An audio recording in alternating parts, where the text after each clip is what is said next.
দীর্ঘদিন বন্ধ থাকার পর বাংলাদেশি ট্রাভেলারদের ট্রাভেল ভিসা দিচ্ছে সংযুক্ত আরব আমিরাত বা দুবাই।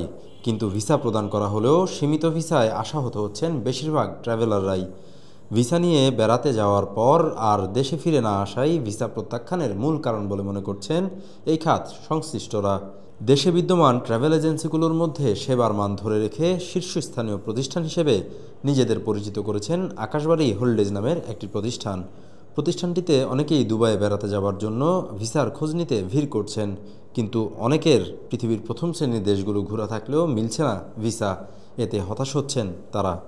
দুবাই ট্রাভেল ভিসা প্রদান শুরু করলেও নানান জটিলতার কারণে এই ভিসা পেতে ব্যাক পেতে হচ্ছে ভিসা প্রত্যাশীদের। কিন্তু কেন এমন হচ্ছে, এমন প্রশ্নে যা জানালেন আকাশবাড়ি হোল্ডেজের ব্যবস্থাপক আশিকুর রহমান বাবু। ইজিপ্টে একটা সুযোগ ছিল, যেটা আপনার অনারেবল ভিসা নিয়ে যাওয়া যেত। অর্থাৎ বাংলাদেশ থেকে প্রথমে ইজিপ্ট থেকে একটা অ্যাপ্রুভাল নিয়ে আসতাম। এই অ্যাপ্রুভাল দিয়ে আপনার বাংলাদেশ এয়ারপোর্ট থেকে ইমিগ্রেশন থেকে ওকে টু বোর্ড করে দেন আমরা গেস্ট এয়ারপোর্টে যেয়ে $25 পে করে স্টিকার ভিসা করতো। এটাও এই মাসের 14 তারিখ থেকে ওকে টু বোর্ডটা বাংলাদেশ ইমিগ্রেশন ডিপার্টমেন্ট থেকে ডিক্লেয়ার দিয়েছে, তারা ওকে টু বোর্ড প্রোভাইড করবে না, সেটাও বন্ধ হয়ে গেছে। তার মানে মিডল ইস্টটা সম্পূর্ণটাই বাংলাদেশের জন্য ক্লোজড।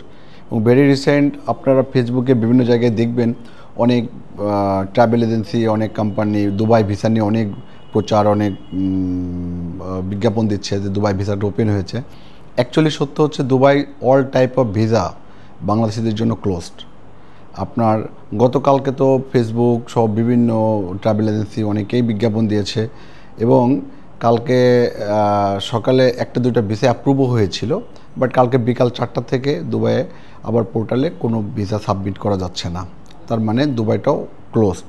বাট এগুলো যা কিছু ছিল সব কিছু আপনার এক প্রকার গুঞ্জনই বলতে হবে। বাংলাদেশি হিউজ ট্রাভেলার আছে যারা ট্রাভেল করতে চায়, বিশেষ করে অকেশনালি ঈদের সময়, প্রত্যেকবার রোজার ঈদে, কুরবানির ঈদে বা যে কোনো ছুটিতে, গভর্নমেন্ট 3-4 দিন ছুটি থাকলে এই ছুটিগুলো বাংলাদেশি লোকজন ট্রাভেলারদের অনেক প্রেশার থাকে এই টাইমে। কিন্তু এই বছর আমরা অনেক ডিফিকাল্টিস ফেস করছি। লাইক যেসব লোকজন সিঙ্গাপুর, থাইল্যান্ড, মালয়েশিয়া, মালদ্বীপ, শ্রীলঙ্কা, নেপাল, ভুটান এই দেশগুলো প্রিভিয়াসলি ভিজিট করেছে, তারা এখন ডিফারেন্ট কোনো কান্ট্রিতে যেতে চায়, but there is no alternative option, কারণ বাংলাদেশিদের জন্য বেশিরভাগ ভিসাই বন্ধ। ট্রাভেল ভিসায় বিদেশে যেয়ে বাংলাদেশিদের না ফেরার হার বাড়ছে আশঙ্কাজনক হারে। এরকম অবৈধ অভিবাসী হলে আরও কড়াকড়ি কিংবা এই দেশের ট্রাভেলারদের ভিসা নিষেধাজ্ঞা আসবে ভিন্ন ভিন্ন দেশ থেকে, আর এতে বিপাকে পড়বেন প্রকৃত ট্রাভেলাররাই। আবির শিকদার, সদ্য সংবাদ।